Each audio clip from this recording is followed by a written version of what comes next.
Hey everybody, it's Romania Black. This is it. I mean, we still have one more video next week of Modazushi, the novel. It's going to be the extra chapters next week and all of the extras that I wasn't able to cover, but this is the end of the novel. It's like 900 pages in the making. I can't believe it. I'm kind of floored. I mean, we still have next week, so next week we'll talk about it when we get there, but I can't believe that I'm already to the end of the story. I finished The Untamed a few weeks ago, and I'm here. It's uncharted waters because the Donghua ends with them riding off into the sunset together, which is maybe what they do here. The novel ends with that, but the novel kind of wraps the Donghua ends with that. And the Donghua kind of wraps things up very succinctly and quickly. And in this, I don't know what's going to happen because the Untamed's ending is not exactly how I think this is going to go, but I don't know what's going to happen. We just left off where Sejui was about to reveal that he is Yan, and Wuxin's about to find all that out. And the image that is on this audio drama for episode 17 of season 3 is Wuxin straddling Wanji. So I thought all the spicy stuff was going to come next week in the extra chapters, but we may get to something before then. I don't know, because Wanji's like forehead ribbon is like barely on in that image. I'm not ready. I'm not ready.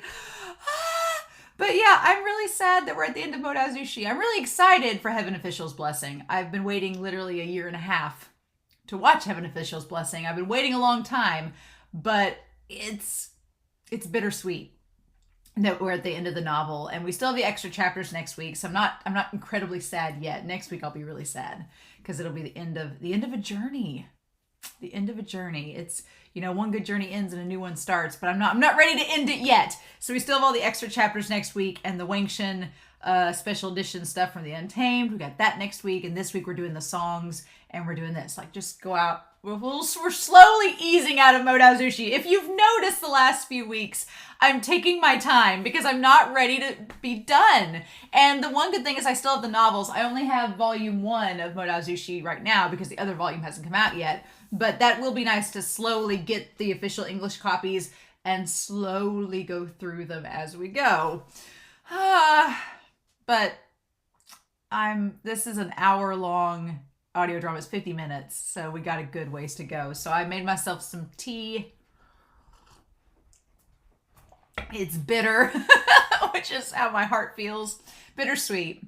But let's not waste any more time. I'm ready to start with this. And I do have a timer this time. I apologize. Last time, I'll be honest, I'm only recording this a few days after reading chapters 106 to 110 because I couldn't wait. Right? I couldn't wait after that. After that cliffhanger, I could not wait. And so I'm only waiting a few days before after that's been over. But with that being said, I was so excited to listen to Modazushi before that I forgot the timer. And here we are now. And so, yep, I'm ready though. Let's not waste any more time. I didn't forget the timer this time, so we will have a timer to go with it. So that's good. But we're going to start episode 17 of season 3 of the audio drama, the last episode. We're going to start that here in 3, 2, 1, and let's go. All right, we had technical error, so we're going to start this again. I started the video and there was no sound. So fitting it's the second to last Modazushi video we have, but we're going to start the actual one here in 3, 2, 1, and let's do this.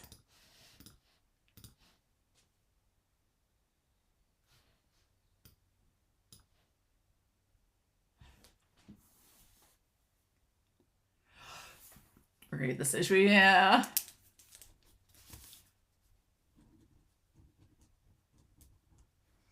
We're just setting it up.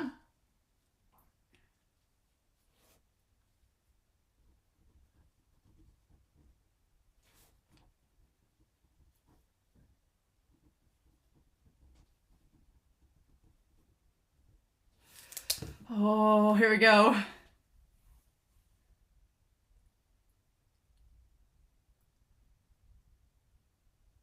Oh my God.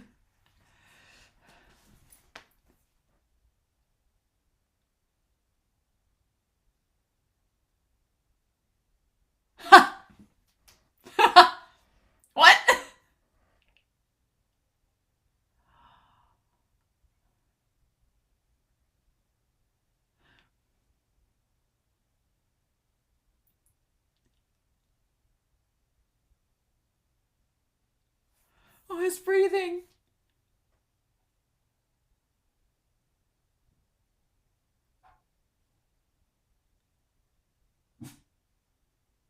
Yeah.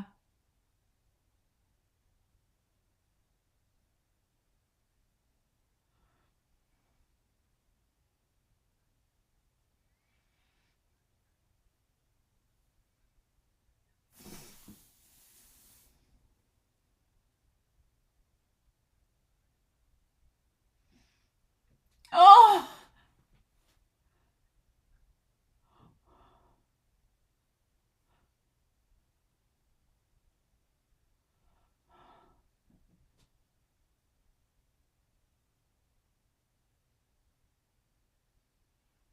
Yeah.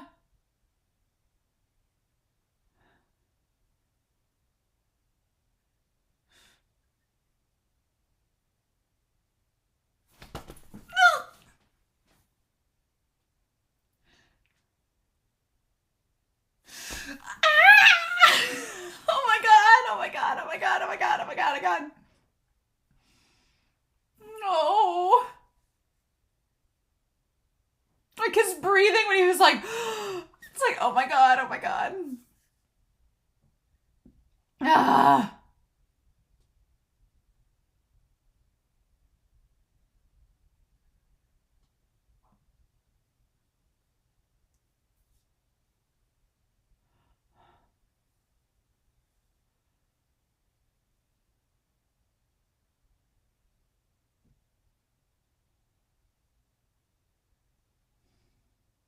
Oh my gosh.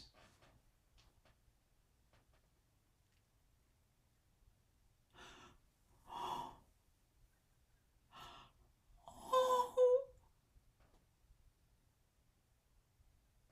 it's their son.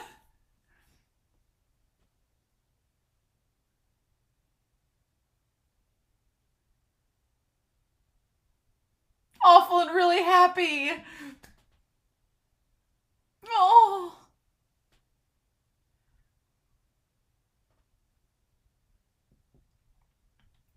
Oh.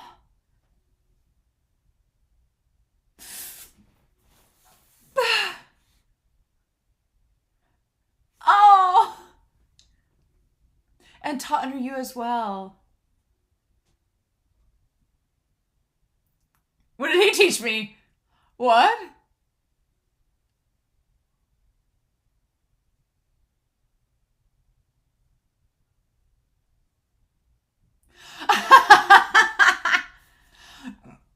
What? What? Pack of lies. A pack of lies. None of that happened. Good on you, Ning. Good on you.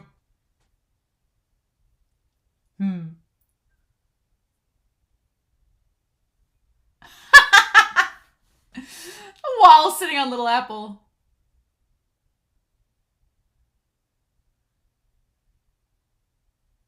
From the flute.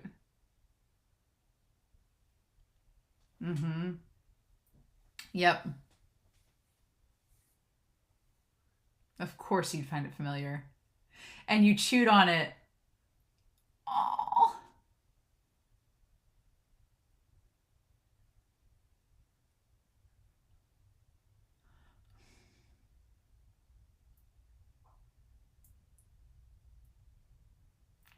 The pair of butterflies, yeah.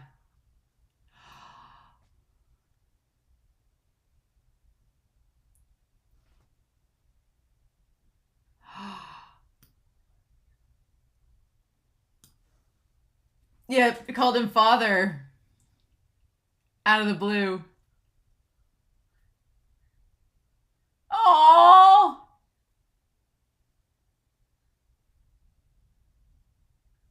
It's fine. Yeah, Wanji is the dad. Mm-hmm.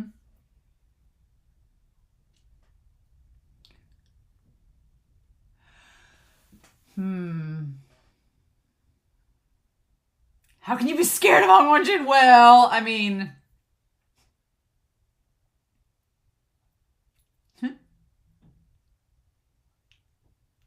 Oh. Oh. Four corners of the world with little apple.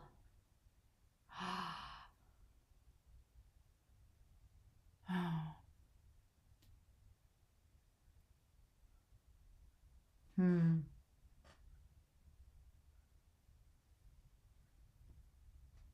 Yeah. Oh, yeah.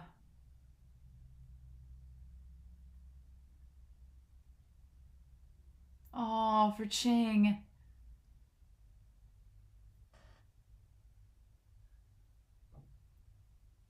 But it was burnt. Oh. Oh.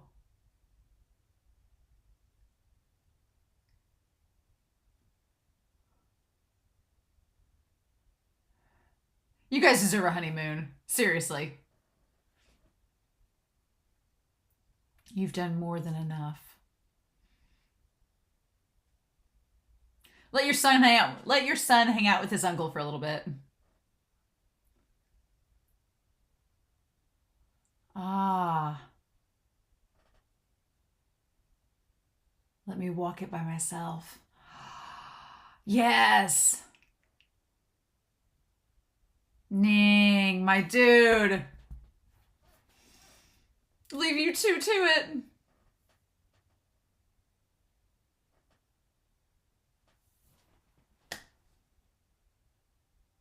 Ah. Oh.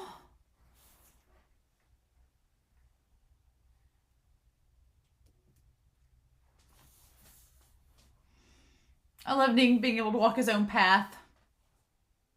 I love that. Kind of like taking a page from Wushin. Yeah.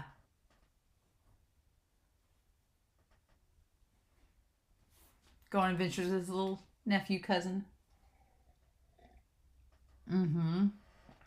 Yes.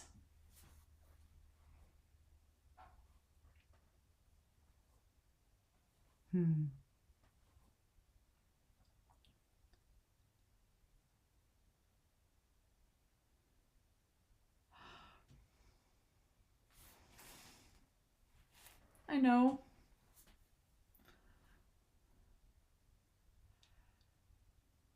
Oh, yeah. That would be so good.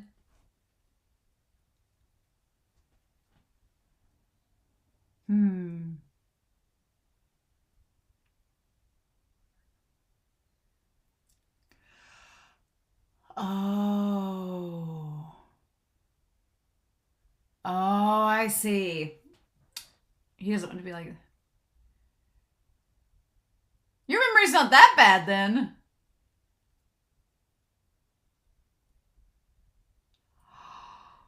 Oh, no, you're kidding. Uh-huh. No need for that.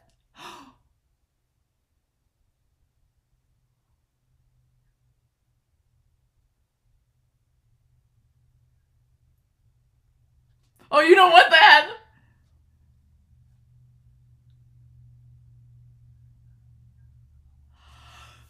Oh.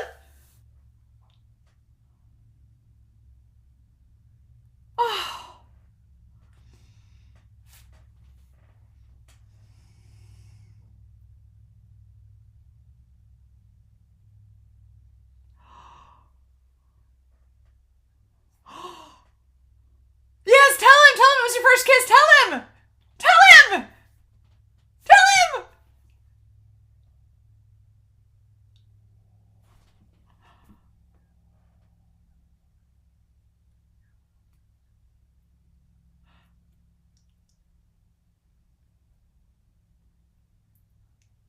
Yeah, you were really dumb.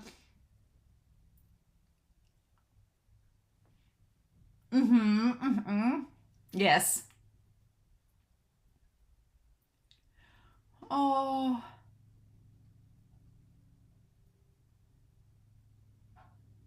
And destroyed the trees. You were mad at yourself. Yes. I'm so glad they have this out in the open.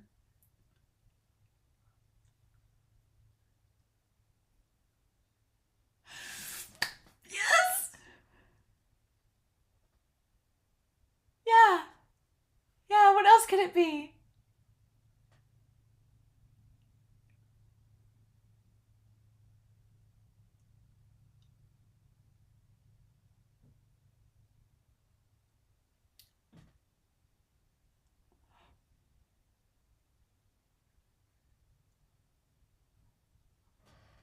Oh, shit. Oh, no. What did I say? Uh-huh.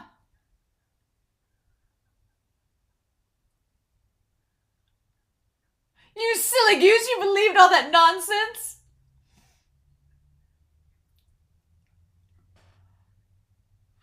Oh!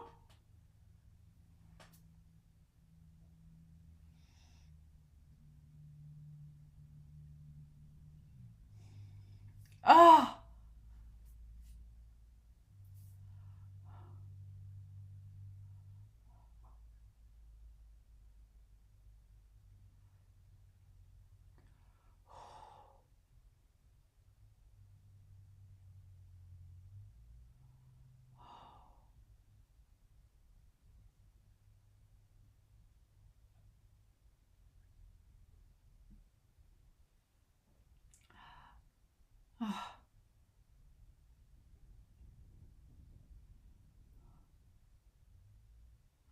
Oh, we're flashing back to this.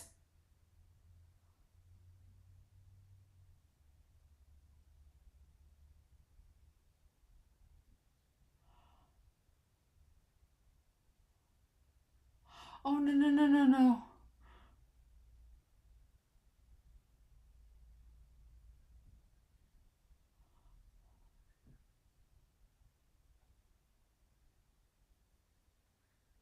Oh.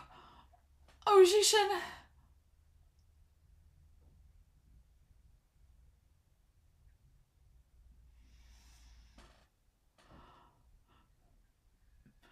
Oh.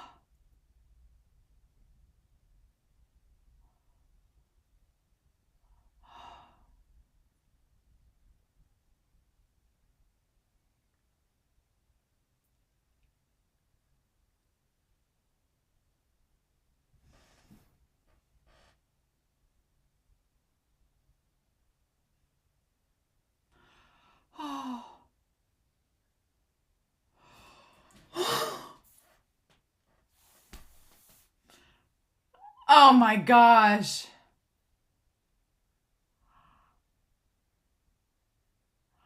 How, oh gosh.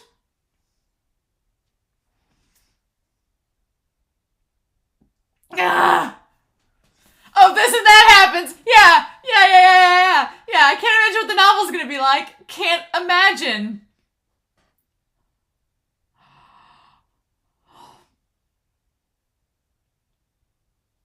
Oh my god. Ah! Ah! Oh, I still have to read the novel. We ain't even to the extra chapters yet, and they're still giving us soundtrack. Oh my god. It's all tying up together in a nice little bow.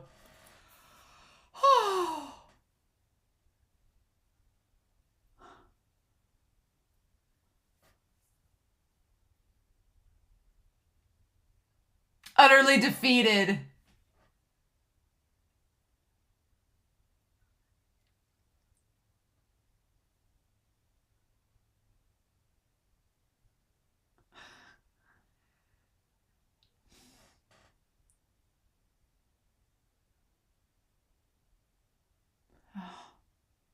Oh.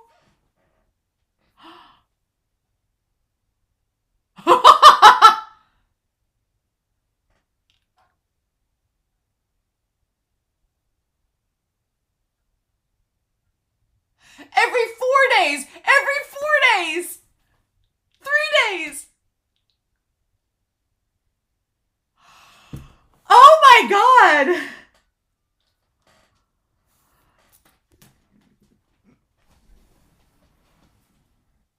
Ugh. I'm just gonna melt right off of this chair.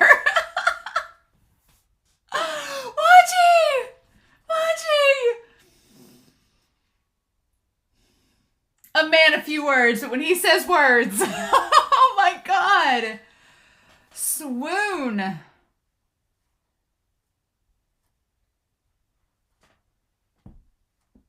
Oh, where is that novel? We ain't even halfway through, y'all. Oh my God. Oh my God. 3 months later. Oh.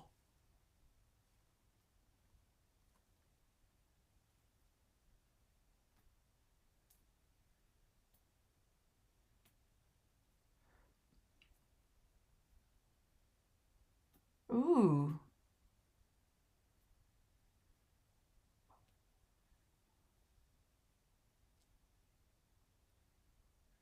Oh, graveyard ghosts.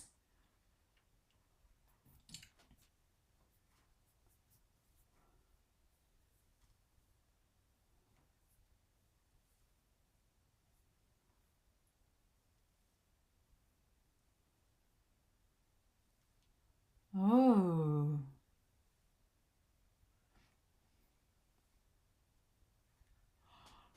What?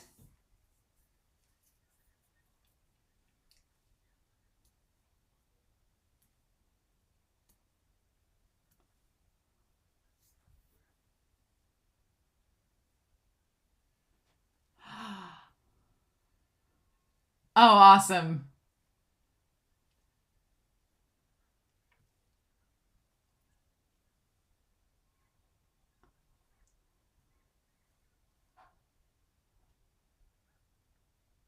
How's that look? I was like, huh!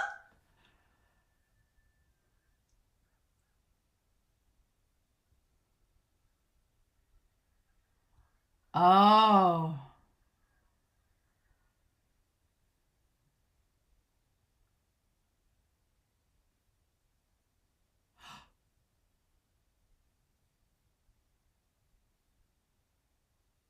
Is this role play for them?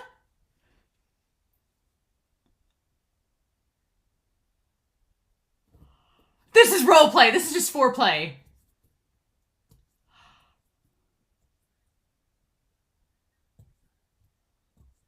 Are you joking?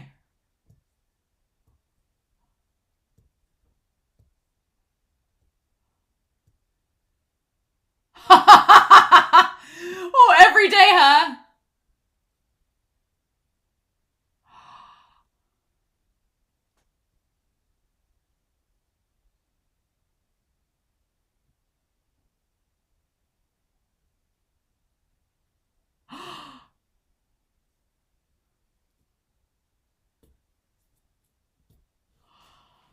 Oh my God.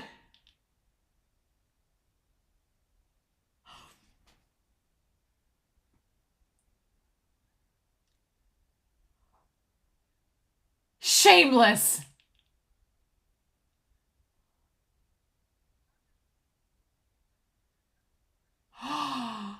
You scandalous lads.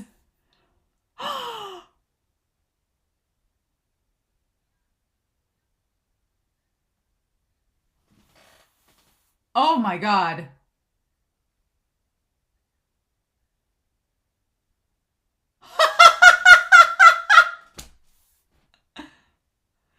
Oh man. Oh honey, you need to run away.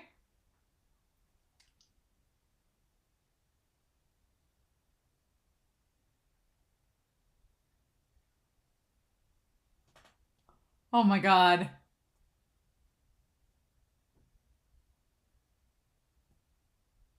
Did she see something she shouldn't have had? Yeah, well, you know. Yes. We've sinned.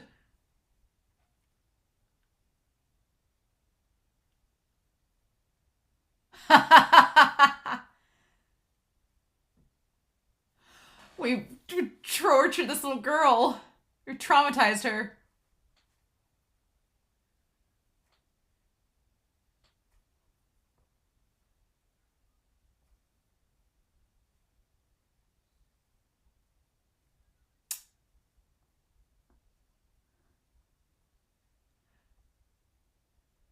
Oh my god, Wushin, really? Wushin! Are you serious?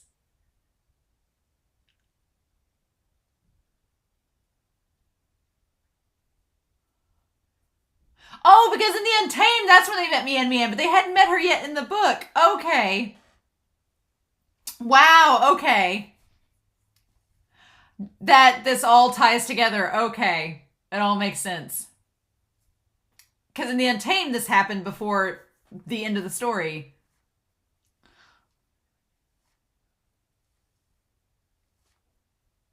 Oh.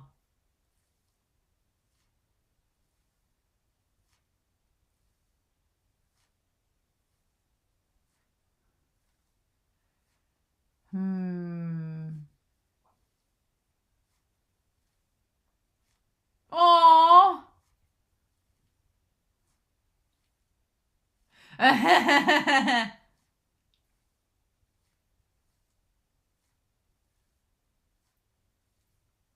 It was just us having fun.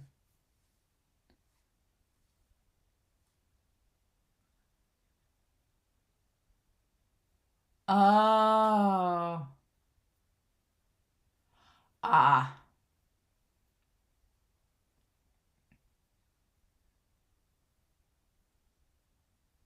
Oh.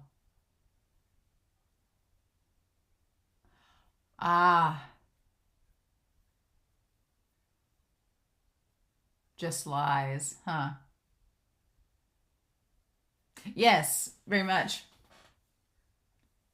These people. Hmm. Oh, there we go. That's what it was. That's what it was.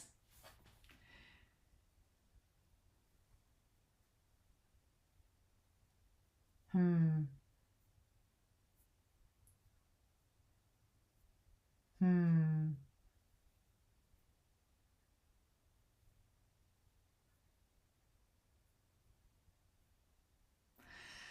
No. Oh.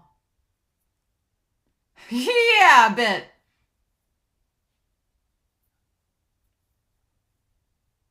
Oh.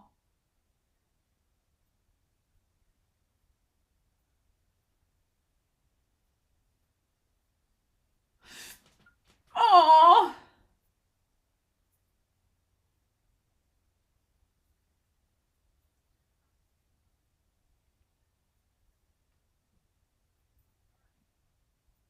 You look almost the same now.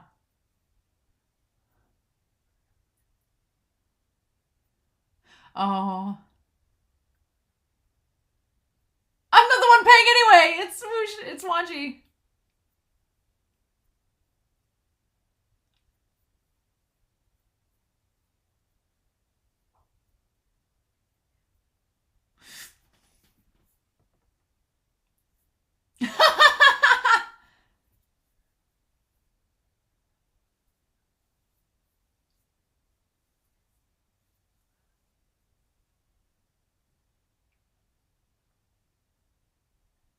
Oh.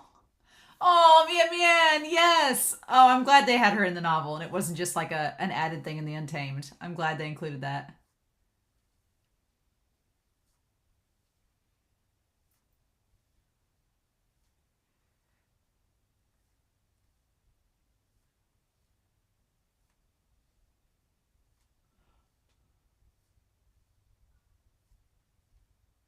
Oh.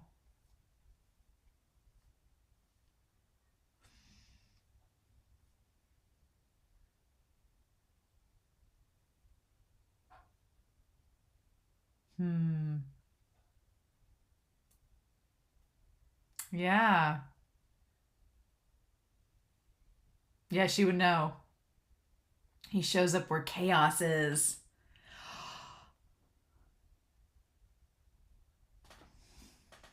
Oh, yes. A true warrior. Well, about that. Oh. a long story. That's a long, long story. Oh. Oh. I love she's going to retell the story to her. That's awesome. Oh.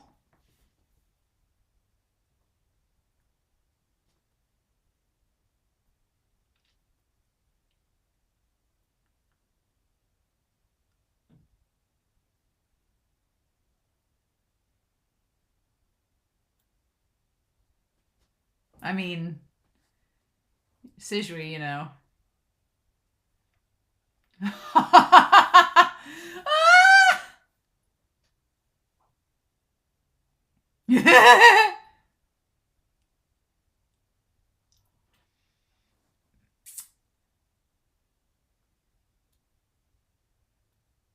Oh.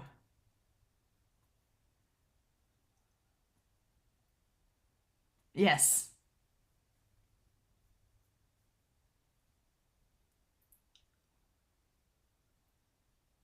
Mm.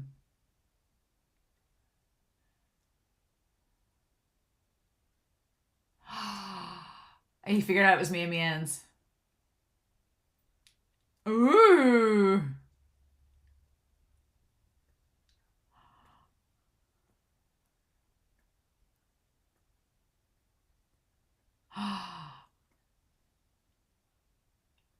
Wow. It's all coming back around. Uh-huh.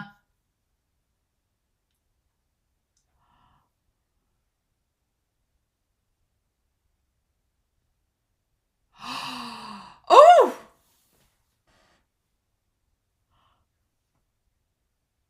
Oh my gosh, this is adorable.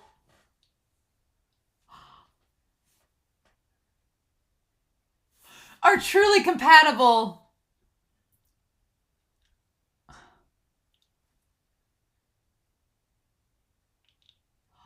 Bad to the bone. Hmm.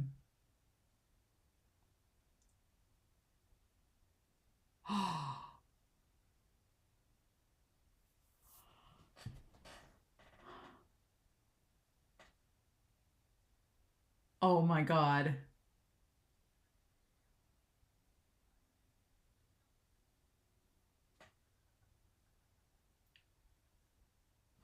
Oh my god. Yes. They're married. It's over. Oh my god. I my heart, y'all, my heart.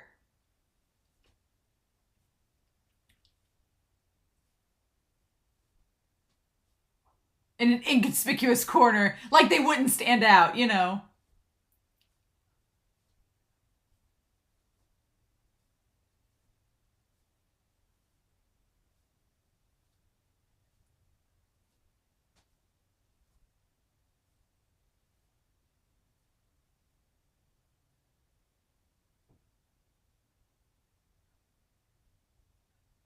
Mm. Oh! Oh! Oh! Really?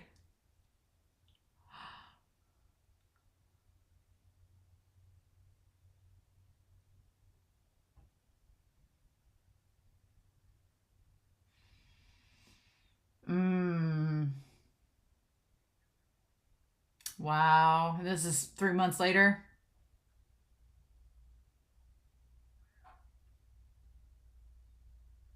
Sure sounds familiar.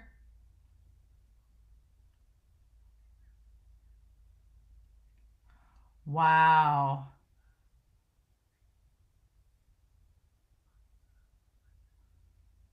Hmm.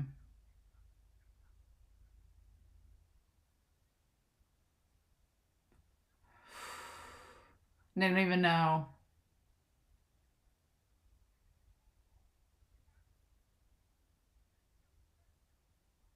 Hmm. True that. Say true that.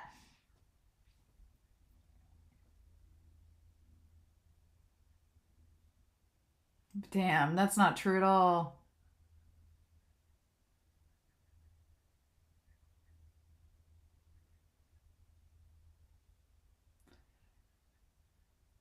Oh, like it's all just lies.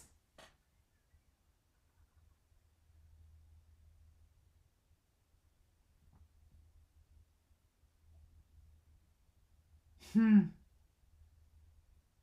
Ha!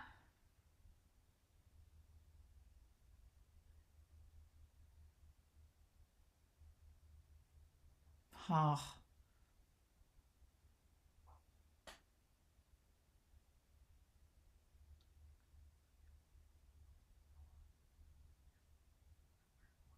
Oh.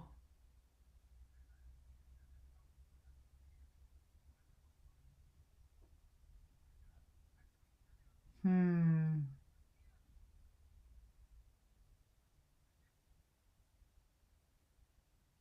Hmm. Fighting it out with Mingju.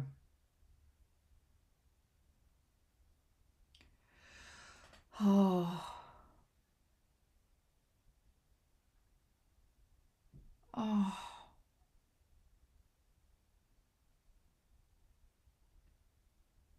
Yeah.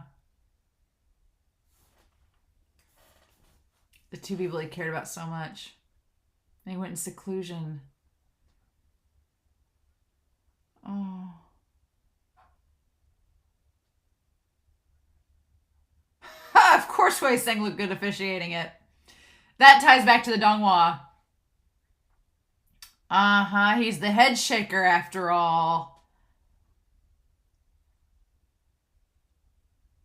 Imagine that. This is nothing. In the next few decades, interesting, leaving it open for us to wonder.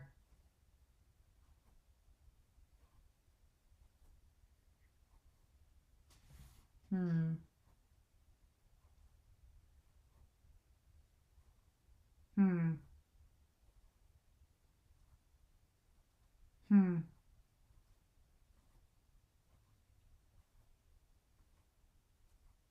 What would happen?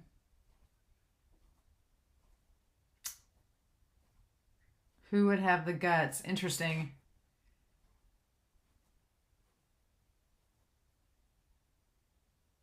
Yeah. Hmm.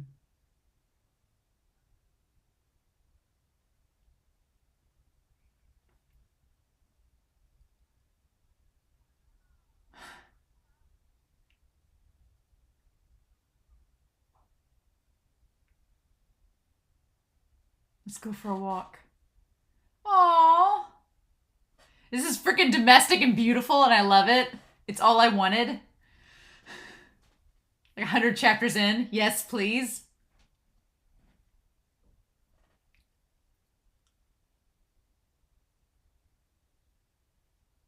Oh, and is this just like the ending with the Donghua?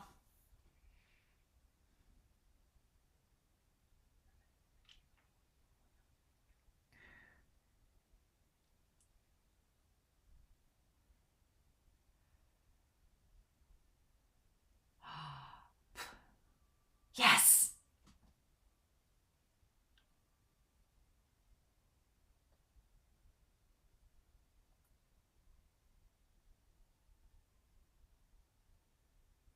Oh my god.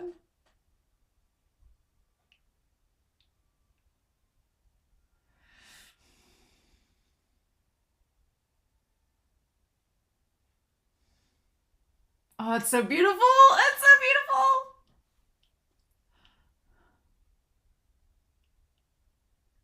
Yeah. A rare occurrence.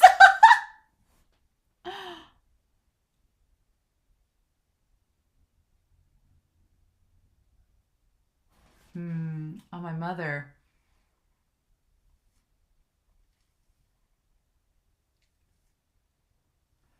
Oh.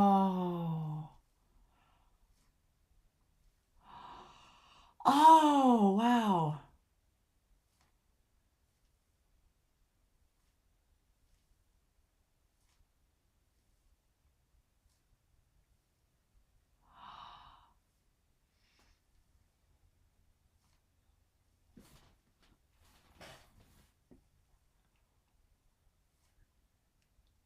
Oh,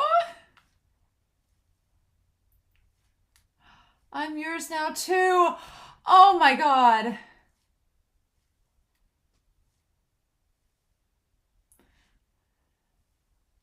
Oh, I love it.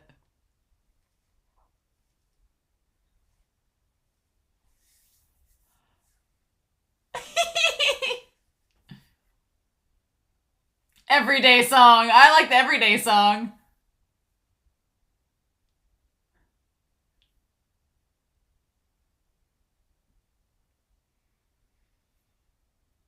Oh, my talents and smarts.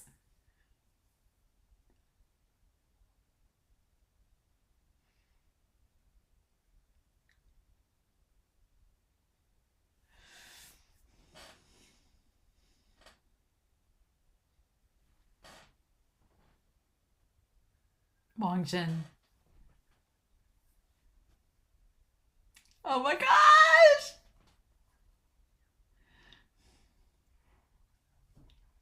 It's been our couple name forever.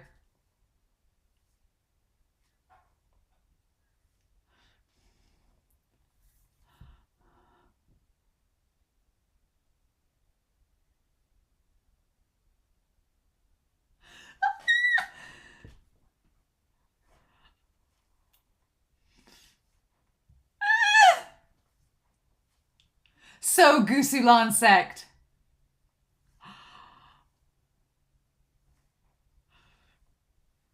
Oh.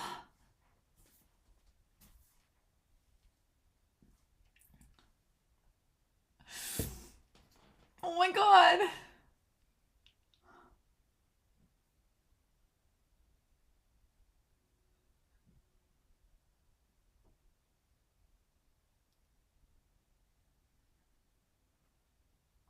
Yeah. Oh.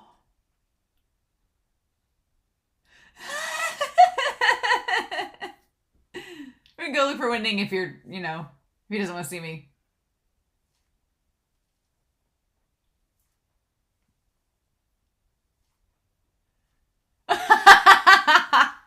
Yes.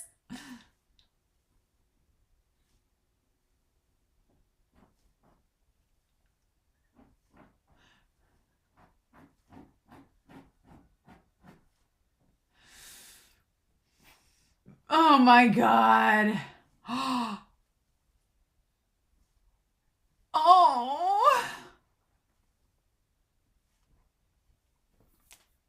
Oh my god.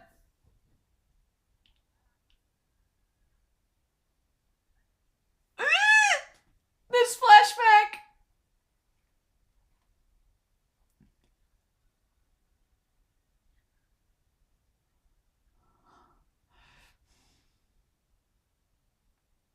Shut up.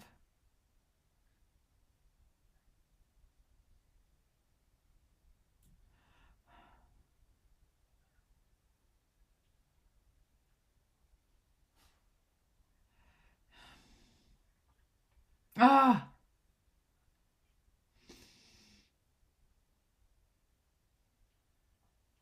Ah. Him by himself there.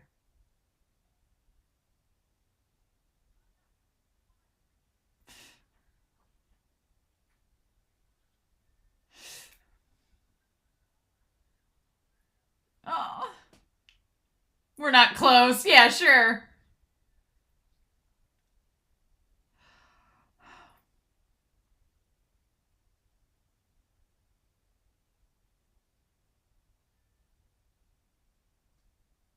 Ah. All these flowers are yours now. Oh my gosh.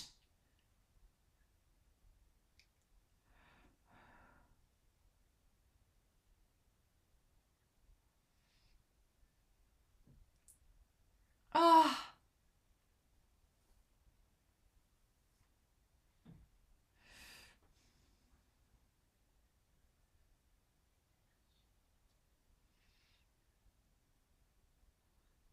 Oh, it's like just going through their love story in this and it's so beautiful.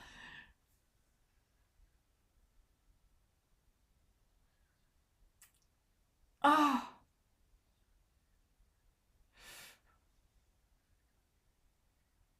It's like just going it through it like a linear fashion is so crazy.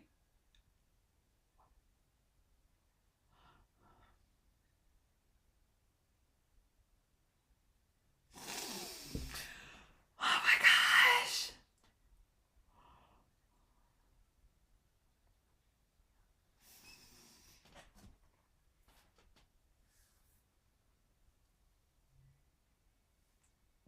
And then we're going to go to that confession, right? Or we're going to do the angst before the confession. Or we're just going to go back to the present, maybe? No, we're going to do the confession! With them hugging! Oh! And then up next to each other!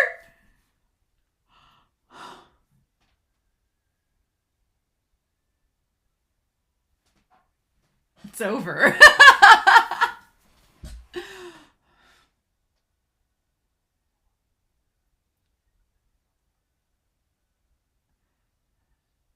WANGXIAN. With the mom, like, just like it. The parallels. Oh, oh, y'all. Oh. My heart. My heart.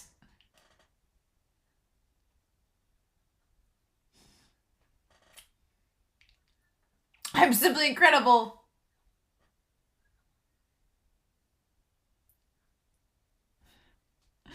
Oh, that laugh.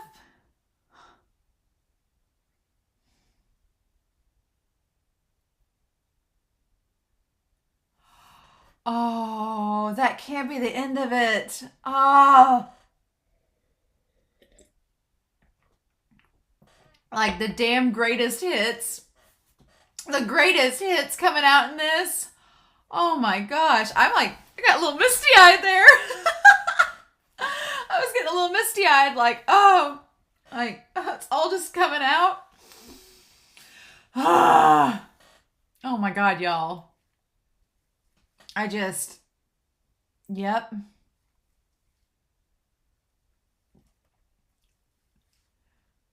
And just who's good and who's evil.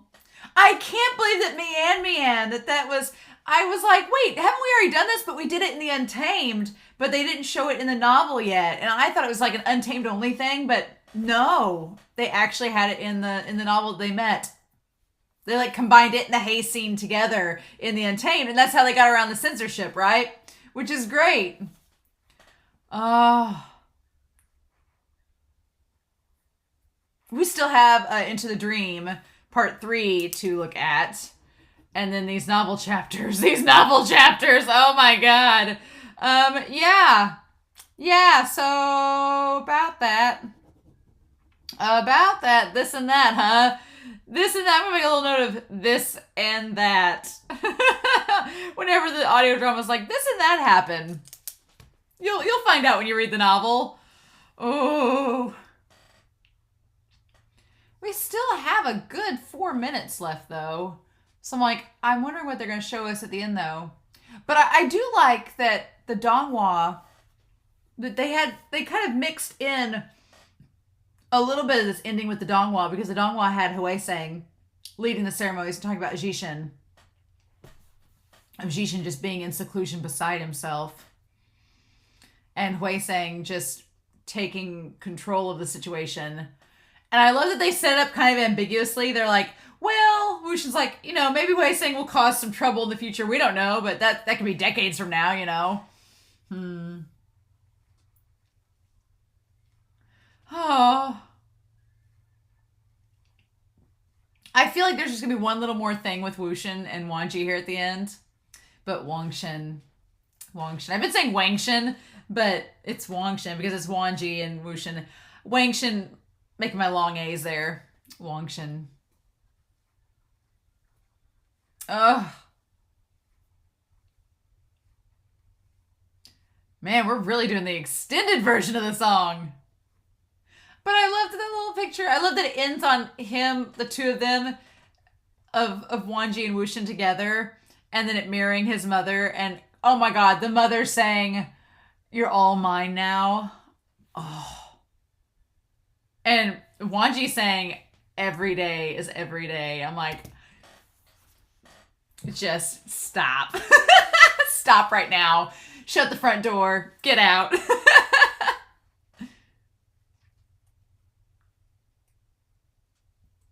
I can't believe they rounded it all out together.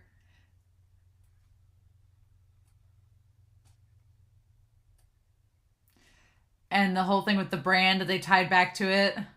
And he was searching for his flute, but Chang had the flute, so of course he wouldn't find it. Oh my gosh, I can't. So yeah, we're going to look at Into the Dream Part 3, and the other extras are going to be next week because they're all the after the chapters, the extended chapters, right? Aww. But Wanji says they're just basically husband and wife, pretty much. Ugh.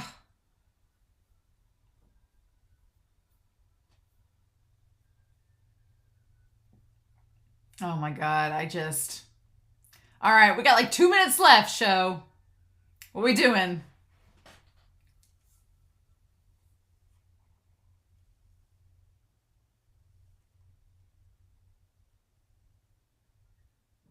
Oh, it is the end. Oh, look at everybody.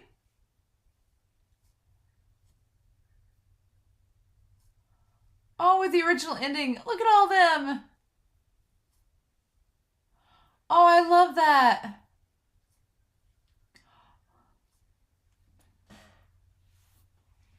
Okay, I don't think there's anything left. Nope. Okay.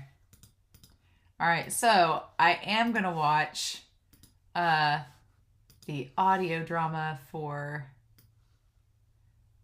Into the Dream Part 3. Let me get that all set up here. And we'll be looking at that sucker. All right.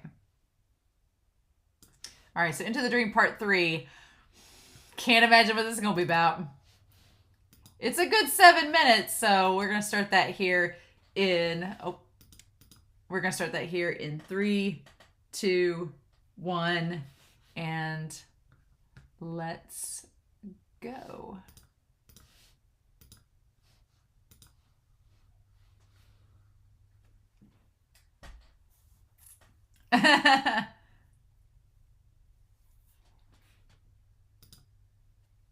Uh-oh.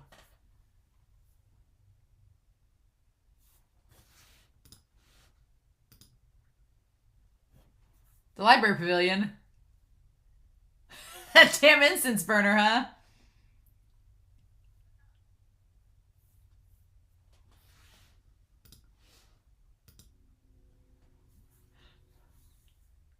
Uh-oh.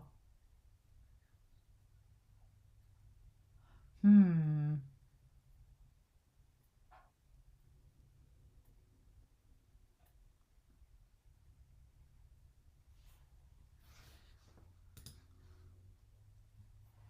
Oh.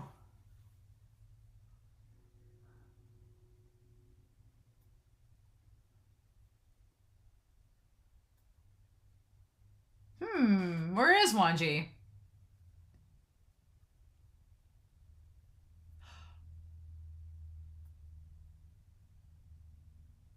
Oh. His giggle.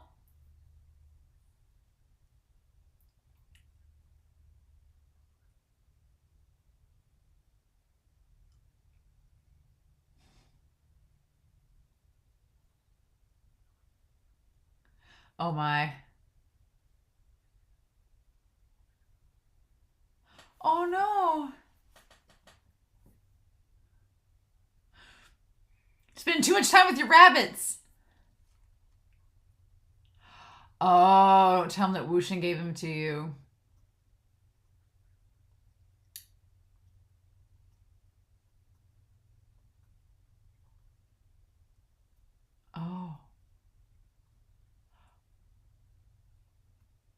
Okay.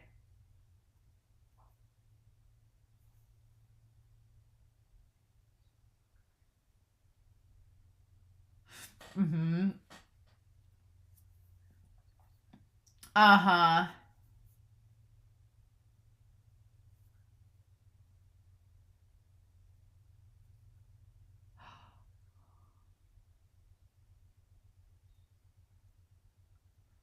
Ooh.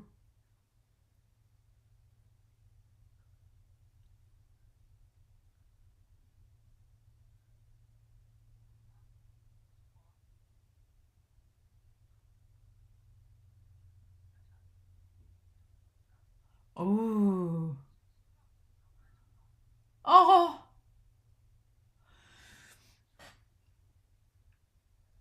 Oh.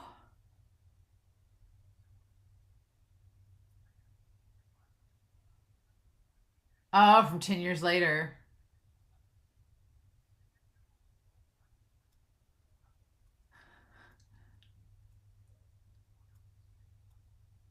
Ah.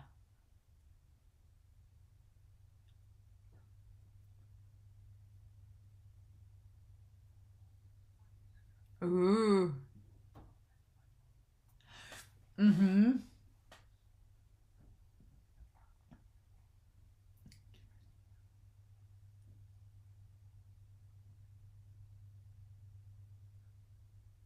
Oh my.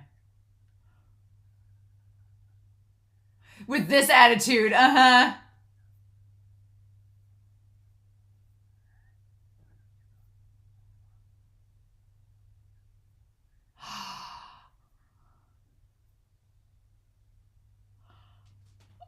Oh! That's like the loudest that we've ever heard him.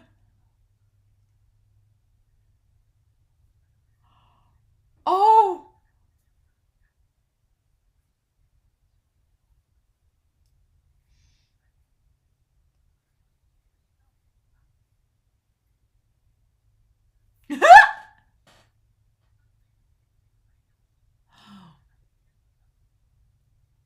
Ooh.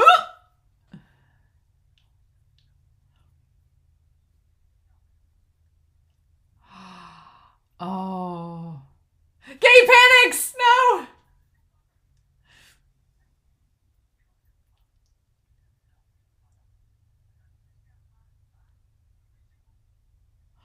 Oh. Hmm.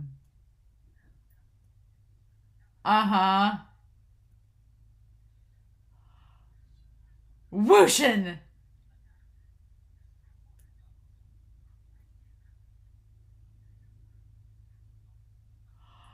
Oh my god.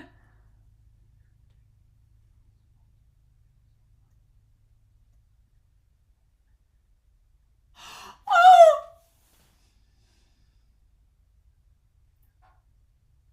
He stopped functioning!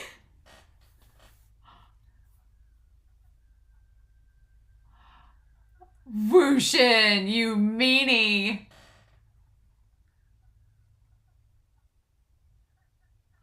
Oh.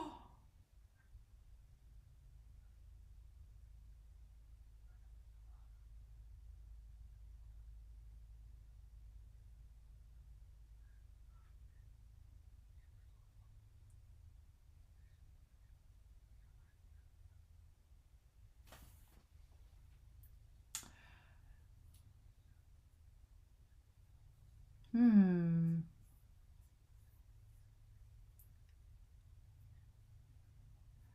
Ah.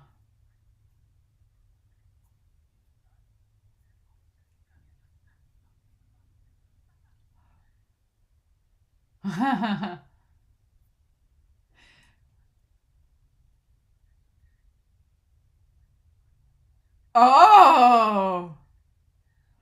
Oh.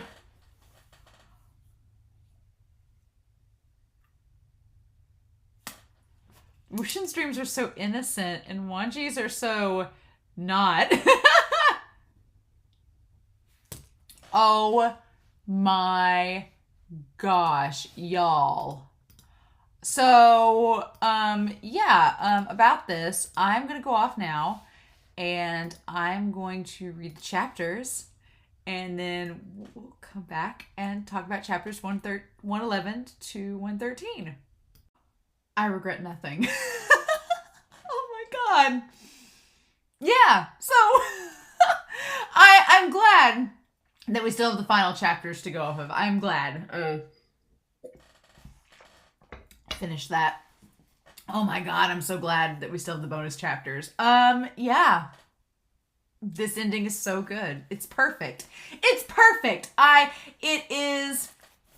It very much encapsulates the Untamed and the Donghua, but it ends perfectly. It rounds out everything. It ties everything back together. It connects moments that I was like, I hope they're going to connect them, and it does. I took some notes. And there's actually an afterword, and I want to read that. I didn't read it. I got to the afterword, and I'm like, I'll just read it when I go back and do the discussion, because I want to read it with y'all, because I think it'd be cool to like read the old and new versions of the part that I have translated here. I think that'll be cool to read with the author. But man, first and foremost, the Into the Dream Part 3, very cute, very adorable. I love the fact that Wuxian's dreams are so tame. And I feel like I would be like Wuxian. I as much as I watch Twittering Birds Never Fly and reading this, I'm a very like prudish, tame person. And so I'm kind of like Wuxian. I'd be like, oh, this is my sweet little dream. Like he gives Wanji a peck on the cheek. Wanji, on the other hand, no, it's like X-rated dreams, which is so funny because Wuxian just talks all the time, but it's just talk, right? And Wanji's quiet, but it's the quiet ones you gotta watch out for. He's like the one that's all about it. Oh my God. But that was a nice little Into the Dream Part 3, a nice little way to round it out. That was really cute. But so I love how in the audio drama they do, whenever they do this and that happens, it's like, oh, there's gonna be some spice. We do have it in the translation. We'll talk about that. But yeah, the Sijui reveal, I do love it in the Untamed. The whole time I was listening to it in this, I kept thinking of the Untamed version where Sijui like runs up and he's crying. I love the idea that just like in the Donghua, like I said, this is like the Donghua and the Untamed adapt it in such great and different ways. But in this, you have the Sijui reveal, and it was very much like the Untamed. But the moment he comes up and wraps both of his arms around Wuxian and Wanji, I'm like, that was just like the Untamed, like the Donghua. I was like, oh my God, it's so great. It's adorable. And then, yeah, in the novel, it says Wuxian and Wanji exchanged these soft looks. There was a softness within each other's eyes. They like looked between them at their son. It's like Sijui is their son. He's just like basically their adopted child. And I love the idea of Ning, that Sijui's going to go back to the Land Clan, back to Gusu, but that Ning is going to probably set up shop around there so that he can hang out with Sijui, but that he's walking his own path. That for the first time, he's going to do things like he wants to, and he's not going to just rely on Wuxian. I really liked that. I liked that a lot. I liked that they said they were going to build a cenotaph for Qing, and it's so sad. Wuxian's like, well, I built her one before, but it got burned down. It's like, oh. It's like that's just like a little dab of pain in there right before we get into the nice stuff. But yeah, them going to walk their own path, and that Ning is like, I have plenty of time to think about what I'm going to do. I'm like, oh, that's so good. That's wonderful. But yeah, so Wuxian complimenting Wanji for teaching Sijui, being like, he's grown up so well because of you. And I like they established the fact that Wanji does not like hearing Wuxian tell him thank you. Because that kind of goes back to when they had the misunderstanding after the bathtub scene, where he's like trying to thank he's trying to thank Wanji and tell him he's sorry, and Wanji's like, I don't want to hear it, because he's like, there is no reason for you to say sorry and thank you between us. Like, we're more than that. We're more than just relatives or acquaintances. Like, our relationship's deeper than that, and there's no reason for either of us to say thank you or sorry to one another. And I love that. And then Wuxian is the one to initiate. He draws Wanji in for the kiss, and he taunts Wanji. Wuxian just really likes to make Wanji mad. He likes to taunt Wanji to the point where Wanji can't take it anymore and pins him down. And yeah, I loved in the novel that they said Little Apple was flabbergasted. I love that, like, Wanji, like, Wuxian taunts Wanji on top of Little Apple, like, kisses him, teases him, and then Wanji just grabs him and drags him off the donkey. And I love that Little Apple is just, as the novel says, flabbergasted with his mouth hanging open. And if you believe the headcanon that Mo Jianyu's spirit is inside Little Apple, then Mo Jianyu's like, really? You guys get to get some? It's like, it's great. But yeah, so just like in the audio drama, the Phoenix Mountain thing, I'm so glad the Phoenix Mountain thing came back around. I was like, will Wanji ever know that it was Wuxian's first kiss and that Wuxian knows it was Wanji? I wanted that to come back, and it did. It was great. I was like, thank you. It came back around. But, oh my God, the reveal. But yeah, I put my notes here. Wuxian likes to goad Wanji. He just likes to get him mad and frustrated to the point where Wanji just pins him down and can't take any more. And I love the idea that Wuxian smells like fresh grass. Wanji smells like sandalwood, cold sandalwood. Mm-hmm. But yeah, then Wuxian gives Wanji a blowjob in the shrubberies. I was reading, I was like, are we gonna do this? We're gonna do this. We're gonna do this. And then it happened, and I was like, oh, we did it. So yeah, and I like that the whole time this is happening, Wuxian's like, okay, I have no clue what I'm doing, but I've read all those books that Hui-san gave me. So he doesn't say the books that Hui-san gave him, but he does say that he's read all these books, and he's like, I think I'm doing this right. And the funny thing is that Wuxian, he tries to remember back to everything he's read in these books, but it seems like he only read porn books between men and women because he knows like how to give a blowjob, but that's pretty much it. But then Wanji, like as soon as that's over, and man, some of the imagery of them kissing afterwards, and like it's very erotic. It's very erotic. It's kind of a little gross, kind of erotic, depending on your preference. But then after that, Wanji pins him down and knows exactly what to do. I was like, oh, Wanji has studied up. He's studied up. He's knows what to do. And it's funny because it kind of ties back to when Wuxian tried to sneak the pornographic book in Wanji's studies. And Wanji's like, oh, how dare you? And it's like, oh, Wanji, were you know what to do, huh? Because Wuxian's like, wait, what's happening? It's like, oh my God. It's like, okay. And it's Wuxian's first time and Wanji's first time. And I like that in the midst of, to be blunt, in the midst of Wuxian getting fingered, he suddenly then asks about the brand. Like, at least in the audio drama, like it builds up and it's like as they're making out. No, in the novel, Wuxian's like getting prepped and then he's like, oh, hey, this brand, while I'm thinking about it. Like, Wuxian is such a talker during sex. It's like, oh my God, Wuxian.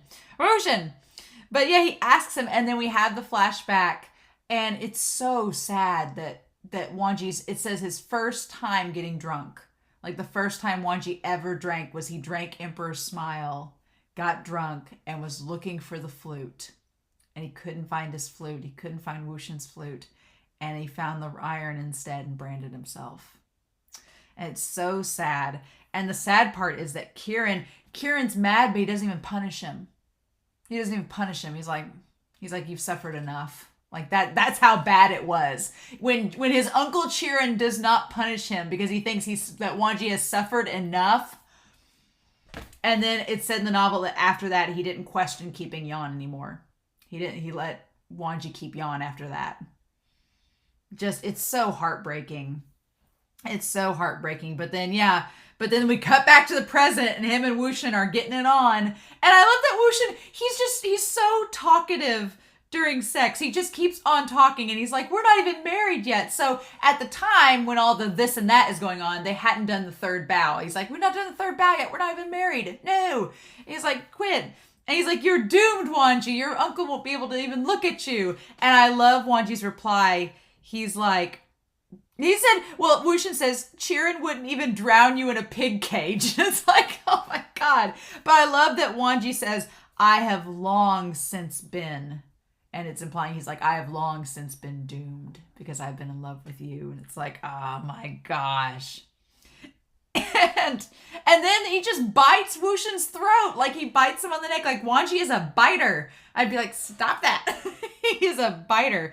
And clearly Wuxian, and as this is going on, as they're like in the throes of everything, Wuxian's thinking is like, why didn't I do this when I was 15? He's like, why did I waste all this time waiting until this moment to do it with Wanji? And they established that Wanji is the top. He is, in fact, the top. They said he's the doer in most of this. It's like, And that Wushin dirty talks, he rambles, he begs, he's very talkative during sex. And Wanji just to get him more and more frustrated, right?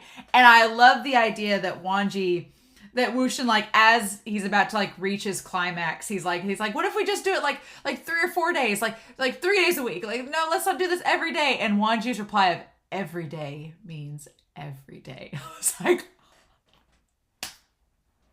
done. I'm gonna head right out. I'm just like, that line, y'all. That line. Just, it's over. It's over. And that's how they end chapter 111. What a chapter. What a chapter, right? I love that the audio drama in comparison is so tame compared to like what the novel is. It's like, and we've not even gotten to the other chapters. We've not even gotten to the bonus chapters. I'm like, we just get this on right now. And I like it because they get it out of the way before the novel ends, because a lot of you were like, oh, those bonus chapters, woohoo. I'm like, okay. But I like that for it being their first time, it's exactly like you imagine it. Like, there's parts of it that are a little bit uncomfortable, and a part of it that you're like, but that's how it is, right? That's his first time describing it, is what I would imagine. I'm not a man, obviously, but I would imagine that his description of it's like, okay, yeah, this is pretty much how it would go. I'm just amazed that Wanji instantly knew what to do. He was like, nope, let's get down to business. So Wushin's like, wait, what? I love it. It makes sense with their characters, with everything. They finally get to have their moment, right, by themselves. I also love that Ning, in true wingman third-wheeled fashion, is like, I'm gonna take your son. We're gonna peace out for a while. Let you guys have your honeymoon, even though you're not married yet. We'll be in Gusu if you need us. Ning is MVP of this series. Ning and Jishin, they're like the WANGXIAN. I've been saying WANGXIAN this whole time, and as soon as he said in the audio drama, I'm like, I've been saying it wrong this entire time. And none of you all were too nice to correct me. I elongated my A. Instead, it was Wang, which makes sense. It's Wanji and Wushin, so it should be WANGXIAN. But for some reason, when I see the A sound, like with Yang, I want to say Yang, and with Wang, but Wangji sounds weird, so it's always been Wangji. So of course WANGXIAN makes sense, but my Western butt can't pronounce anything, so I'm glad you all were nice enough to tolerate my mispronunciation this entire series. I feel like Toilet Bound Hanako-kun all over again, where I said Hanako wrong the entire time until the very last episode, and then I got it right, and everybody was like, she did it! Now you're like, she finally said it right. Great. Just took me 32 parts. We still got another part after this. But yeah, so we cut to chapter 112. I don't have a lot of notes about it. It's 3 months later. 3 months later, we go to Guanling, where the grave robbers are having, problems with the ghosts. And there's all the lies made up that they were telling lies just to get the townspeople riled up. And for, you know what? I'm all about Wushin and Wanji just using these cultivation night hunts as just foreplay. I'm like, are you kidding me? Yeah, it was just foreplay. He's like, oh no, the grave robbers. There might be a ghoul in the graveyard, Lanzan. Won't you help me cultivate these ghosts? I was like, this is the most hilarious foreplay I think ever, because they just scare the grave robbers away, and then they're like, oh no, what shall we do now? It's like, oh my god. And Wushin wants Wanji to call him Gege, to say the brother, the flirtatious brother term. And they establish that Wanji doesn't even call his actual brother that. He uses the proper brother word, and it's like, and then uses the forehead ribbon to tie him up, and then of course baby Mian stumbles across him. I love this though, because during the Untamed, it happens in the Untamed where in the novel there's the part where Wushin and Wanji hide out in the house, and they get in the straw pile, and they have this flirtatious moment. And in the Untamed, it's the same timeline. It's the same moment in the timeline, but instead of them being flirty in the hay, they run across Mian, her daughter and her husband. And I was like, oh, well, that's really cool. They just tied that back into the Untamed. They found a way around the censorship for that moment. Cool. But no, it was actually tying in the last chapter of the book to that moment because they saw an opportunity to do it and it fit. I'm like, that's really cool. I liked that a lot. I'm like that it's canon that Mian Mian with her husband and her daughter, who's actually called Mian Mian, is canon. Poor little child getting traumatized, seeing these grown men about to get it on, you know. And I love it. I love at the end too that Mian Mian talks about, she talks to her husband about how Wanji, he always appeared where there was chaos. Like he's someone that would go around searching for chaos because he was searching for Wuxian. And that she likens it to him being heroic and being like a man that would charge in and save the people. The reality is he was looking for Wuxian, but he would just go into chaos like Wuxian does. And then the husband's like, wait, Wuxian talked about saving your life. He's like, were you in danger? I like this husband like genuinely concerned about her past. And she's like, oh, Mr. Wei. And I love that she's like, looks at her daughter like, let me tell you. And it's like she's going to recount the entire story to her daughter. It's so good. I love that it ties back around and has that moment where she can recount the whole story. It's great. It's great. But then, yeah. So as they're going, as they're leaving the graveyard, Wanji is getting teased by Wuxian.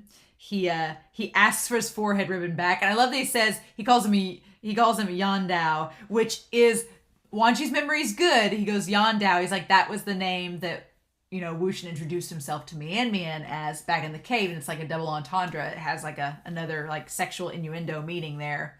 And Wuxian's like, oh, are you jealous? You drank the vinegar, Wanji? Are you jealous of me and Mian Mian? And then he makes the connection with the pouch. And I'm like, yes, I'm glad that all that came back around. He made the connection. He knew. It's like, yes. But then it's great. And so Wuxian on page 872 in my version, I love he's talking about like, oh, this pouch, like, how'd you get it? Oh, you must have searched me for it. And he teases Wanji. He's like, oh, how long did you spend taking it? Like, how long did you search me before you found the pouch? And Wanji gets all frustrated. And I love this. Tiny ripples flashed across Lan Wanji's face as he reached out to grab it. Wei Wuxian tossed the money pouch, avoiding his hands as he stepped back. Grabbing it by force, since you can't argue against me? Why the embarrassment? Getting embarrassed by something like this? I finally know why I'm so shameless. We're really destined to be together. It's definitely because all my shame is left in your care so that you can store it for me. Soft pink tinted Lan Wangji's earlobe, but his face was still tight. His hands were quick, but Wei Wuxian's feet were quicker, refusing to let him have it. In the past, you wanted to give me your money pouch yourself. Why won't you give it to me now? Just look at you. You're not only stealing in secret, but you're also having an affair in secret. And then he says, we've prostrated thrice, so we're already husband and wife. As he holds Wuxian in his arms, it does not count as an affair. But yeah, I love it. I love that during those 3 months, they did make the third vow. They are husband and wife. It's official. I love it. And then he's like, oh, all the Gusu ancestors will be furious at you for forcing me like you've done, making me beg. I love it. And then Wanji shuts him up with a kiss. It's like, that's the only way you're going to shut Wuxian up. And I love it. I absolutely love it. So then, yeah. Then we go to chapter 113. And they arrive in Guangling. They arrive there. And they go to the restaurant there. And it's so funny that we started out this entire story with the gossipers talking about Wuxian behind their backs. It's such a great bookend. It's such a great parallel. We tie all the way back around. I was reading this in the audio drama. I was like, oh my gosh. But reading this I can't believe it's been since June of last year that I started reading this novel. Since June of last year, nearly a year ago, since I started reading this novel week to week. And at least since December of 2020, so almost a year and a half since I started watching this series. But it was such a kick of nostalgia to be like, oh my God, yeah, this whole story started with all these townspeople gossiping about the Yiling patriarch and all the nasty things he'd done and all the awful things he had committed. And we find WANGXIAN out and get to know him over the course of the story and realize, no, he's not like that at all. And then at the end here, we see them gossiping about Yao the same way. And it's such a callback. And all the things they say about Cece and him, like all of it being so untrue. And WANGXIAN just being like, can you believe this? And then them talking about the tiger seal and talking about like Yao's corpse getting tore up by Mingzhu. And the one thing they do say, though, is about Huisang taking charge and being on top of things. I'm like, that part I believe. I think of all of that, all the lies that they tell, the one thing that's true is that, yeah, Huisang definitely was in control and is in charge now. And I love that they leave it kind of open-ended for us as the audience, that WANGXIAN's like, well, you know, what they say, over time, in the next couple decades, Huisang may begin to show his edges. I love that. So establishing that one of these days, Huisang may act up and WANGXIAN and Wanji may have to step in, but they leave it open for us, the audience, to think about, right? I love it. And then I like that WANGXIAN's like, this isn't the last time that the mob's going to have gossip like this, and it's just a thing. But yeah, but then our boys, just like in the Donghua, they're riding off together into the sunset, and WANGXIAN starts playing the WANGXIAN theme, WANGXIAN, on his flute. And I love these, like, wasn't it beautiful? And Wanji says, for once. Like, he acknowledges him. And then they go through all the names and everything. It's great. And then WANGXIAN's like, I do remember. I love this. I love what he remembers from his mother. He says, I do remember what my mom told me, where she said, remember things that others do for you, not what you do for them. People will be free when they don't have so much in their hearts. So I like that makes so much sense with WANGXIAN's character, that he wasn't somebody that like kept a tally of all the things he'd done for others. He thought that he didn't have any influence on people's lives. WANGXIAN was like, I don't know how I've impacted anybody. And Wanji's like, are you serious? But no, WANGXIAN always remembered things that were done for him. So it makes sense why he always remembered Wanji, because Wanji was like the one that constantly was trying to do things for him. And I do love that the audio drama gave us that montage of their moments in chronological order from start to the end. That was so beautiful. It was wonderful. And then I love that he starts guessing the name of the song, and then he brings Wanji closer. He's like, I do remember something else that my mother said. And Wanji's like, what? And he's like, you're mine now. I was like, ugh. I was like, these two boys are going to smother my heart and make it melt. And then I like the novel says that with words, Wanji can never beat Wei Wuxian. Other things, yes. But with words, Wuxian was always on top. I was like, And then they do the name WANGXIAN, the name drop. Wuxian thinks it's the best thing since sliced bread. And they decide they're going to go back to Gusu to see Sijui and to see... So they went on their 3-month stint honeymoon, and now they're going to go back to Gusu and see if... I just imagine Wuxian showing up and just antagonizing Qiren. And they even talk about it. He's like, I can hide out in your room, or go find Sijui and hide out with Ning if your uncle's not going to approve. It's like, I love it. I absolutely love it. But I like at the very end that all he does, like just to show how innocent Wuxian really is in the end, he's sitting on a little apple and he just crosses his legs. And he's able to sit cross-legged like that. And he thinks it's the most cool thing he's ever done. And he gets Wanji's attention. And in that moment, it's like this man that was considered the Yiling patriarch, the most threatening figure in the entire cultivation world. He's sitting on the back of a donkey, crossing his legs, and acts like that's the best thing in the world. And then it says that Wanji looks back at him. And once he's looking at Wuxian, he can't take his eyes away. I'm like... my heart. I just, it's such a perfect ending. I'm excited for the extra chapters. There's like a bunch. I'm excited for all of those, but this was just, it's all I wanted, right? It's all I could have wanted and more. We still have the extra chapters, but I wanted to read the postscript. I have not read these. When I got to this part of the novel, I was like, oh, is this where the extra chapters start? And then I scrolled down a little bit, and pages 879 to 886 go over this postscript. There's a new version and an old version. I'm going to read to y'all both. I've not read these. I just decided, I was like, oh, I'll read them for the discussion because that'll be something cool to kind of react to because it's MXTX's postscript. And then we'll round out with that before, concluding this and talking about next week. But postscripts. These are notes from the author about the two versions of the story. The old version is the original postscript. The new version is the one featured after she finished editing it. Both are below to read. So cool. So she had like an old version that she did when she stopped, when she had the first, part done, and the new version after she edited. So I'm going to actually scroll down and read the old version first and then read the new version. The old version. Finally, finished writing. This is my second. Actually, I'm going to read the new version first because they have the new version first. So this is after she's done editing it. Or no, what do I want to do? I want to do the old version first. Yep, we're going to do the old version first and then after she edited. Finally, finished writing.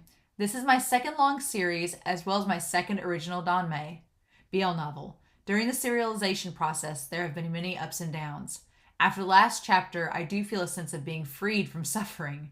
But when I saw the page that recorded my outline finally be blank after deleting it bit by bit, I also feel somewhat unwilling to part with it. After I finished Scumvillain, I'd been mulling over this story for half a year. This is the first time I challenged a story with a greater number of characters and more complex relationships. I spent a long time writing the outline, always feeling unsatisfied with it and changing things here and there. In the end, I really couldn't drag things out anymore and grit my teeth and published it. The first few chapters were fairly rushed, and my drafts were intermittent as well. The longest draft was the part where they killed that turtle with 7,000 words. The rest were mainly raw updates without any drafts. It was all thanks to Mr. Outline that I could keep up with my daily updates for a while. But after all, the outline wasn't detailed enough. There were still times when I felt so stuck I could ram my head and my hands into the wall. God, this is relatable. Nice details and interactions needed to be perfected by time and time and energy weren't exactly what frequent updates lacked.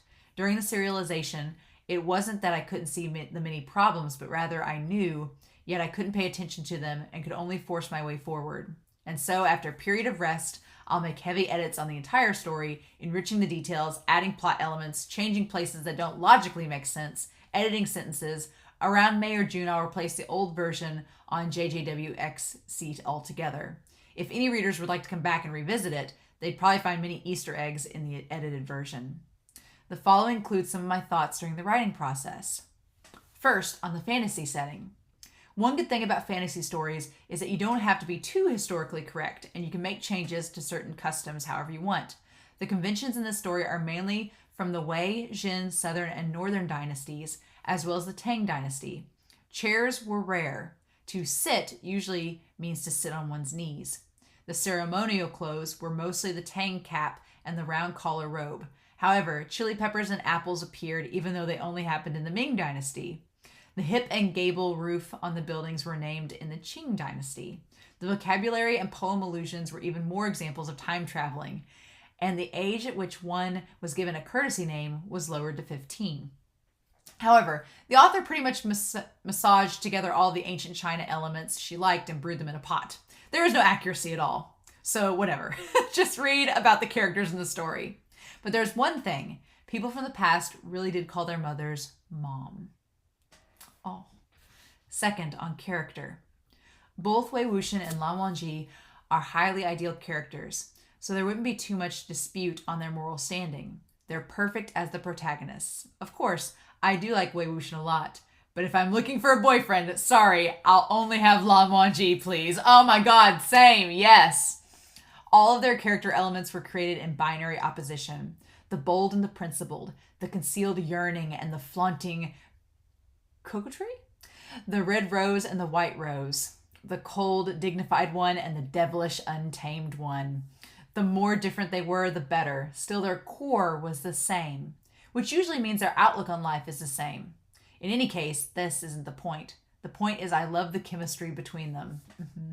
The characters Zhao Jingxian and Zhao Yang are pretty much old friends of mine.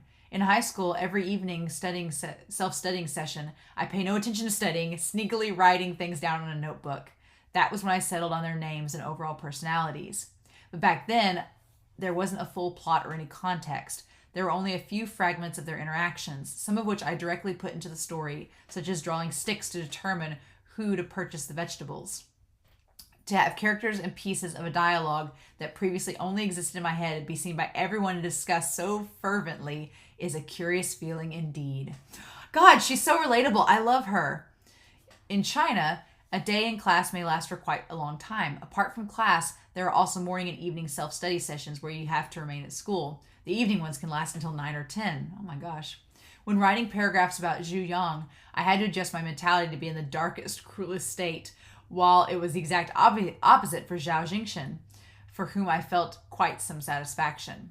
But ever since Zhao Yang officially walked on stage, the comments section suddenly exploded. He is indeed the owner of Zhangzai. Zhangzai, Zhao Yang's sword, means to release catastrophe. There was only one key word in A Qing's original character setting, bouncy. Apart from this, there's almost nothing. I only came up with her name the day before she appeared. After the details were fleshed out, I sometimes even feel she's kind of cute, but writing about her really felt so noisy, almost as if there was really a girl chirping around in a high pitch. But before I finished coming up with anything else about Wen Ning, what I first decided on was, he has to die! I'm going to make him die! The original plan was to make him turn into ash on a boat leaving Lotus Pier, but when I wrote up to that point, I turned around and found there wasn't enough foreshadowing. And there wasn't a reason he had to die, was there? Killing him off would be very abrupt, almost as if I was angsting for the sake of angst. Oh my God! So even though I really wanted him to die, I could do nothing but give up. It was the same with our little princess Jinling. He was supposed to die. Oh, in order to defeat the big villain, he turned himself into a fierce corpse to replace Wen Ning. But since Wen Ning didn't die, he wouldn't have had to replace him either. Oh my gosh. Everyone should know what Zhang Cheng's keyword is without me saying it. In the beginning, I thought with Zhu Yang's existence, Zhang Cheng's negative energy would definitely seem skimpy. Who knew he became the ultimate superstar of the comments section? Compared to him, Zhu Yang was almost a poor has-been idol. Only now and then would someone decide to drag him out again. Of course, in the end, under the combined PDA attacks of Fortune and Wangji, the past and present superstars were obliterated. Jingxin, or Jishin. I have no idea why some readers think he's someone who hides his wits deep inside. In truth, I have never shown any traits of his that could be interpreted this way. To be able to see through his brother's little thoughts doesn't mean it's the same with others. And to become sect leader didn't require deep thoughts and acute perception. Perhaps it was only because he had a high birth, nice personality, and excellent performance. Maybe it was because I accidentally made him too favorable in the beginning, that in the end everyone was like, WTF, you're actually just sweet, pure, and oblivious? I feel so bad for him with how much fans he lost on the way. Pat, Jishin. Yao, fine. Sometimes I do feel a bit bad for you, but sorry, please return to your glorious state of death. Oh my God. That's all she wrote about Yao. Hui sang, ugh, I really feel sorry for him. I deleted so much of his part, I even got rid of a good partner for him. Let me see if I fix things up in the edited version. Anyway, Hui sang, I'm sorry. She didn't give him a partner, so that's interesting. Those who caused the most debate were mostly round characters, and so there is, of course, flat characters to foil them, like Wen Chao, Zhao Zhao, and the people who only follow the herd. Flat characters actually have an important responsibility. Their standpoint is clear. Everyone could curse at them to let off some steam, unlike the former, whom some hated and some loved, creating endless dispute. And thus this was a type of character that SQH likes to write about. If all the characters in the book are complex and round, I don't know if the readers would feel tired.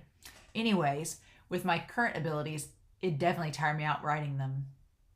Here, the author refers to Shang Qinghua, one of the characters in her previous novel, The Scum Villain Self-Saving System, who is an author himself. Oh! His pen name has been translated differently by different translators, and the pun's kind of hard to deal with, but generally it means fapping towards the sky. Yep, for more on Scum Villain. Okay, interesting. All right. Most of these have been translated because they are either pertain to the drama of the Chinese fandom, false plagiarism accusations, problems with copyright, attempts to regulate the actions of toxic fans, etc., or simple comments that don't matter all that much. You're not missing out on anything, trust me. When I was stuck at the outline, I already anticipated many negative comments that I'd soon receive, preparing myself for what was to come. For example, the main character is too forgiving, too much holding back and not enough lashing out. The flashbacks are just too annoying. Why do side characters get so many scenes? Too easy to forget about what happened before or after reading what happened next. A lot of these things did indeed happen. What I worried about most was that she might not be good. Scum Villain had the advantage of including popular elements such as parody, Tsukomi, and transmigrating into a novel. But after all, parody and Tsukomi aren't intrinsic things. So this story was an attempt to see if without these things I could still write, what I write could still be readable. The Japanese term for a comedian in a double act who plays the straight man who berates and comments on the acts of the bokeh or the funny man. This has a Chinese alternative which is called tukao. The two are similar in many ways. Tukao humor is often quite popular in net novels. During the practice process, more and more questions were dug up. Like empathy. The goal of empathy is simple: to insert the stories of side characters. I was using it like a variation of point of view switch, but the technique is so simple that it was almost a shortcut. And also like the agonizingly long flashbacks that so many have criticized, it's not a favored writing method. Ever since the first section, readers have abandoned the story because of it. More and more happened as time went on, and the controversy got bigger and bigger as well. But I still followed the outline and insert 3 uber-long flashbacks. When I was writing the outline, I'd also considered if I should assemble the plot of Wei Wuxian's past life into pieces bit by bit inside the story. My conclusion was that if they were disassembled, the structure and timeline would even be more messier and would be even harder to read. The completeness of the plot would be destroyed, and the emotions wouldn't flow smoothly either. Strictly speaking, this story consists of 2 parallel stories of the past and present lives of 2 segments of life. A few minor memories could be fragmented, but the important phases and the transitional events couldn't be summarized. And in the end, I still decided to use a method I thought could express things the best. When writing on some things, one should take suggestions, but on others, it's best to persist. No matter if others think it was the best or the worst, it was still my attempt. Oh, I love that.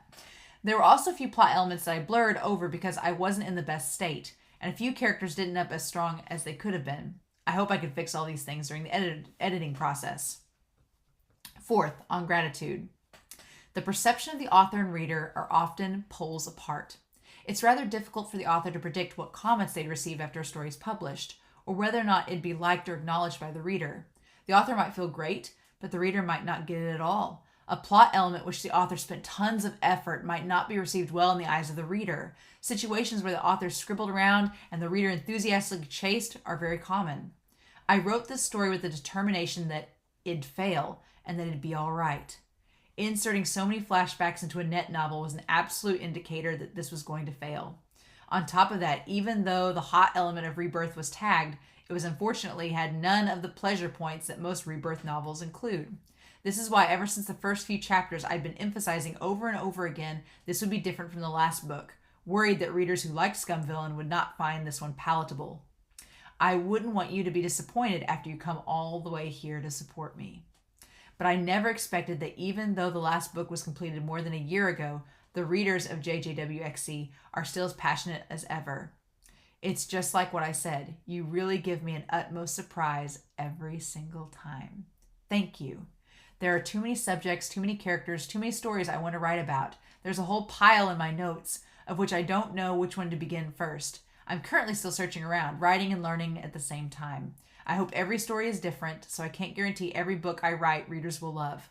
I can only guarantee that I'll pour my heart into every one of them. If you just so happen to find it decent, I'm happy to inform you that we'll be able to walk yet another path together. Oh my God. And then she has a new version. It's much shorter though. So, finally, finished editing. Having finally completed such an important task after such a long time, I should have screamed my message across 3 times with 1 exclamation mark after each word. Still, I said it this plainly. The first version had 520,000 words in its main story, and the edited version, 570,000. To me, it was a huge undertaking. Both the writing and the editing took a couple of months. I can't say which was harder or which I struggled with more, but with both there was bliss amidst the pain. During the serialization, because of reality's pressure on top of the rush and one update per day, I had to hurry across many places I originally wanted to expand upon. There were also many details with problems with logic that I didn't have time to go through. Now I've finally written to my contentment, having added the plot and rivalry scene I wanted. For example, the uncontrollable kiss that happened at the hunt competition in Wei Wuxian's past life was one that I skipped during the serialization. I didn't have the energy to slowly think through how such a large-scale competition recruitment fair would work. The path of how Mingzhu and Yao turned from friends to enemies. Lan Wangji's following Wei Wuxian to the burial mound, and the battle of the blood corpses at the burial mound in Wei Wuxian's present life were ones I skipped because I didn't have the patience to write fight scenes. Acknowledging Sishui's background was simply one I forgot. The areas where I got lazy were filled up one by one during the editing process. In summary, the new version that came the edits is in my heart closer to the story's original form. In other words, to me, this one right now is the original Modao Zushi.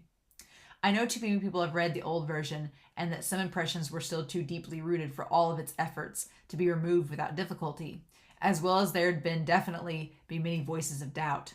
But I've heard my fair share of voices of doubt back when Modao Zushi was serializing. They were there the whole way. I know there are a lot of things that can't satisfy everyone, so I chose to satisfy myself. When I look back at this story, at least I've written everything I wanted to write, and there wouldn't be too many regrets. Apparently, when writing summaries and postscripts, one has to reminisce the past times, so I'll be reminiscing a bit as well. When I started work out on the outline of this story was the last year of university. Every night over at the field, I'd take a stroll listening to music, worrying about the goddamn graduation thesis I uncontrollably made things up in my head. What first drove me to write such a story seemed to be a blurry scene that appeared in my head. In a forest surrounded by rain and darkness, a person in black with a pale complexion and blood on his face snapped in half something in his hand, his expression cold. It was either a flute or an arrow. I don't remember how this scene appeared either. There was no logic to support it. I neither knew whom the person was nor why they had such an expression on his face, but I was indeed touched by an inexplicable feeling. And then I suddenly grew interested. I began to think what kind of person he'd be, what kind of journeys he'd come through, trying hard to create detailed, logically complete plots for him, transform everything into words, and then attempt to touch others. First there was an emotion, then a character, and at last a story. In the process of transformation, expression, and conveyance, the energy would naturally be shifted and lost, but with my current self, I've tried my best. Anyway, there are many things I need to fumble and learn. Thinking and writing about scenes with chemistry or conflict, also known as flirting and fighting, were beyond wonderful experiences. The former were like smuggling Emperor's Smile, copying scriptures sitting across each other when they were young in Kai Town. Yes, I adore every single scene from when they were students. Getting all touchy-bitey in the Zhangwu cave, as well as scenes from the forceful President Hong Won-jun and his mad yet passionate runaway wife, and so on. The latter were like Madame Yu against Wang Lingzhao, Yisi's candidates doing the you stab me, I stab him, Zhang Cheng attacking WANGXIAN at the Ancestral Hall in Lotus Pier for being shameless, gays, hey, and so on. All these were the biggest joys that Modao Zushi, the story, has brought me. They're joys no other thing could ever compare to. To me, Modao Zushi was definitely an especially important story.